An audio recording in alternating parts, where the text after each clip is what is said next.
Doctor साहब, उमर अयूब साहब की जानिब से कहा गया है कि अभी मुज़ाकरात शुरू नहीं हुए, सबके साथ मुज़ाकरात करने को तैयार हैं। जब तक सियासी मुज़ाकरात आगे नहीं बढ़ेंगे मुल्क तरक्की नहीं कर सकता।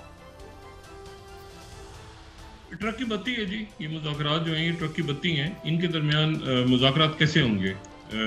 और उधर तो पूरा एक अरेंजमेंट है ना, उसमें तो पीपल्स पार्टी भी है, उसमें तो मुस्लिम लीग नून भी है, उसमें तो मतलब है कि हुकूमत करेगी, पीपल्स पार्टी करेगी, क्या उसमें एमक्यूएम होगी, उसमें बाकी तो मतलब है कि वो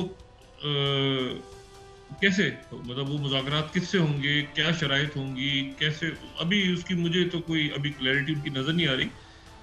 उस तरफ से भी जो है वो मतलब अभी बात है कि जी पहले उस पे करें फिर उस पे करें, पहले मतलब या तो मेरा ख्याल है कि ये जो अरेंजमेंट है इनके पास अथॉरिटी नहीं है मुज़ाकरात की। अगर अथॉरिटी हुई तो ये मुज़ाकरात कर सकेंगे, अथॉरिटी इनके पास नहीं हुई तो फिर ये नहीं करेंगे। देखते हैं इनके मुज़ाकरात कैसे आगे बढ़ते हैं और कैसे नहीं बढ़ते।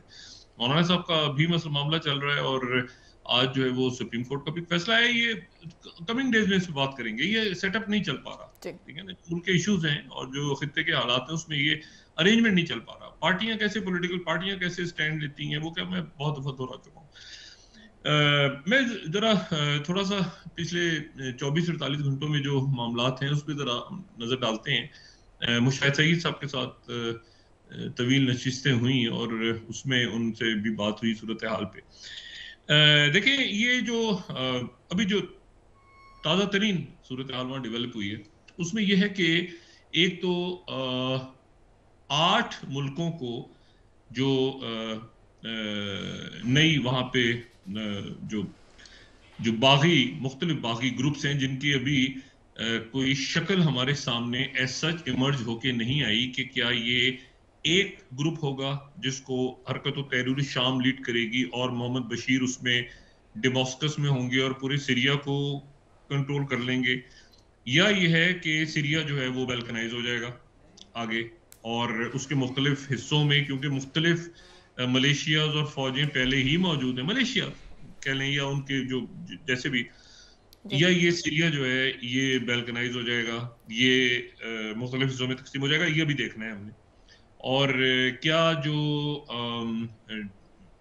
मतलब अभी ये एक डेवलपिंग है, ये रोज जो है ना डेवलप होंगे सूरत हाल और उसमें बात करेंगे। लेकिन मैं आपको सिर्फ एक तारीखी हवाले से आपको एक बात बताऊं कि जो शाम के इलाके हैं ना, ये बिल्कुल इस तरह से नहीं, जो मैं करंट बॉर्डर की बात नहीं कर रहा, ये मैं उस बॉर्डर की बात नहीं कर रहा जो उस्मानिया सल्तनत उस्मानिया के खात्मे के बाद जो शाम हमारे सामने जिस शक्ल में आया है और जिस शक्ल में इस वक्त हम शाम का नक्शा देखते हैं, मैं बिल्कुल उसकी बात नहीं कर रहा। मैं उन इलाकों की बात कर रहा हूँ जो इलाके आप समझें कि जो मेजॉरिटी जो बलादो शाम के इलाके तारीख में।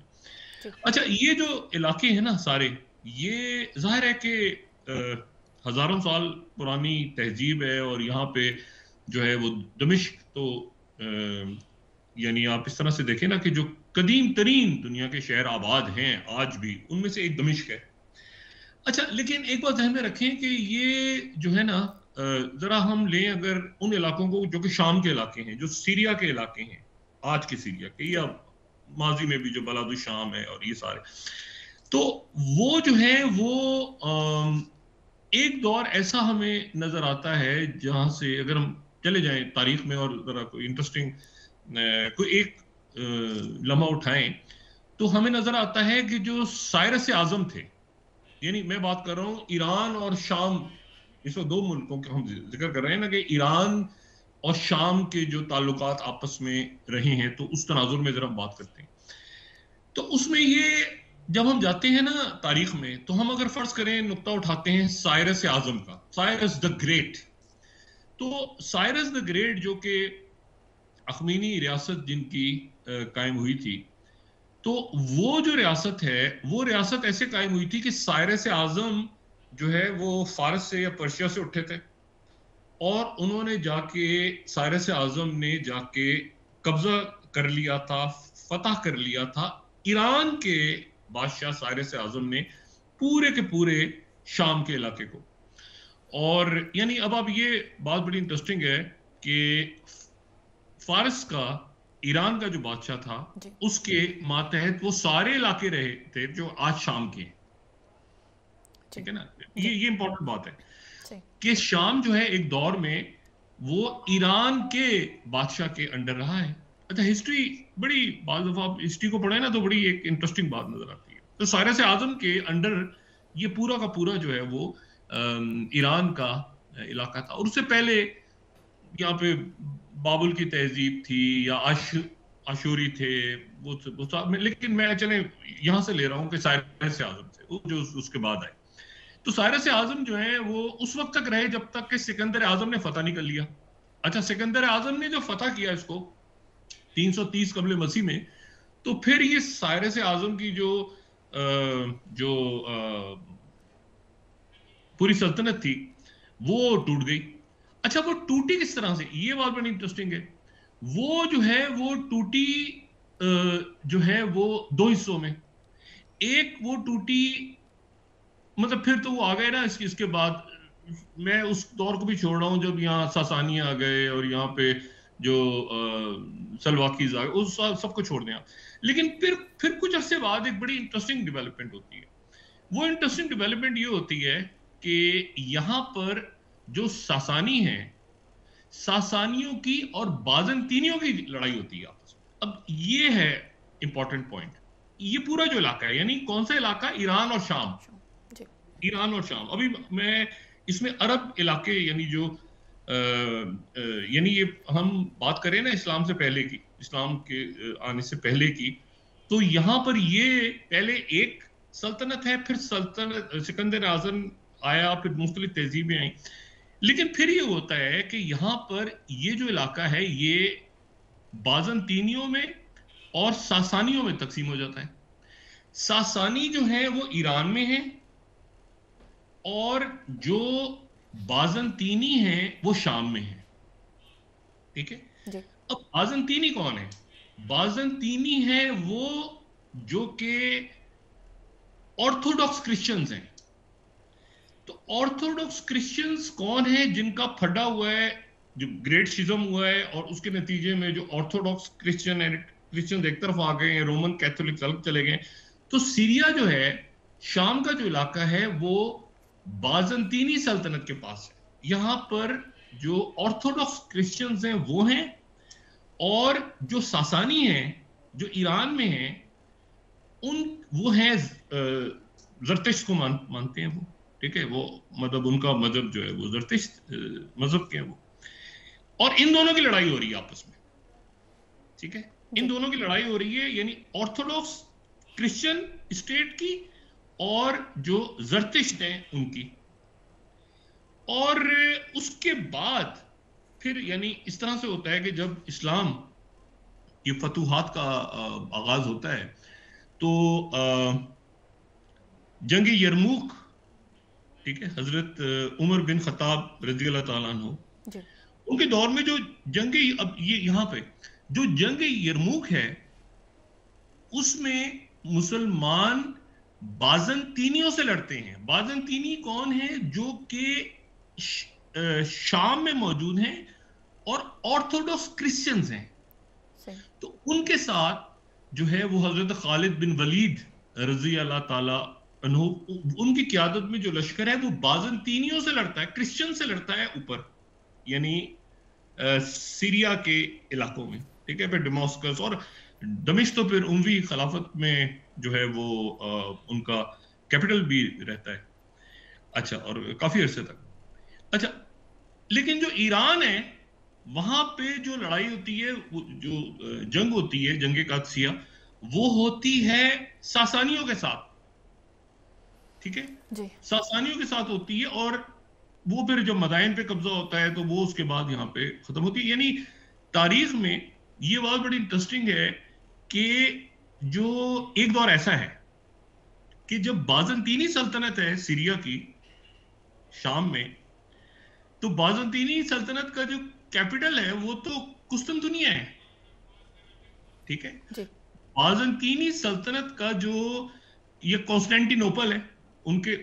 तो अब ये बड़ी इंटरेस्टिंग बात है कि सीरिया एक दौर में, यानी ऑटोमन से पहले भी, ऑटोमन्स के दौर में तो सीरिया हिस्सा बन गया था ना उस सल्तनत उस्मानिया का, लेकिन बाज़ंतीनी दौर में भी सीरिया जो है वो क्योंकि उस एम्पायर का हिस्सा था, तो इसलिए वो वहां से कॉन्स्टेंटिनोपल से कंट्रोल हो रहा था।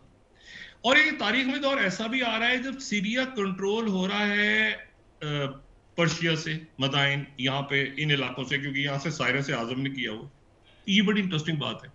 और फिर उसके बाद जो है वो जाहिर है कि यहाँ पे जब अरब आते हैं, जब इस्लाम के बाद फतूहात होती हैं, तो फिर ये इलाके जो है ये यहाँ पे इस्लाम आ जाता है। और लेकिन दो ऑर्थोडॉक्स के साथ अलग लड़ाई होती है और यहाँ अलग लड़ाई होती है सासानियों के साथ जो कि ज़रतेश हैं। एनीवे, तो अब आपको इन्फ्लुएंस पता चलेगा कि जो ज्योग्राफिकली तारीख में टर्की और ईरान, बाज़ंतीनी सल्तनत और पर्शिया, ठीक है, और सल्तनत उस्मानिया ले लें तो ज्योग्राफिकली ये यहां पर टर्की और ईरान का हजारों साल से, चाहे आप साइरस से स्टार्ट करें, जब साइरस से शुरू करते हैं ना, साइरस ने कब्जा किया था शाम पे, तो ज्योग्राफिकली आप देखें तो टर्की और ईरान का एक इन्फ्लुएंस यहां हमेशा रहा है तारीख में।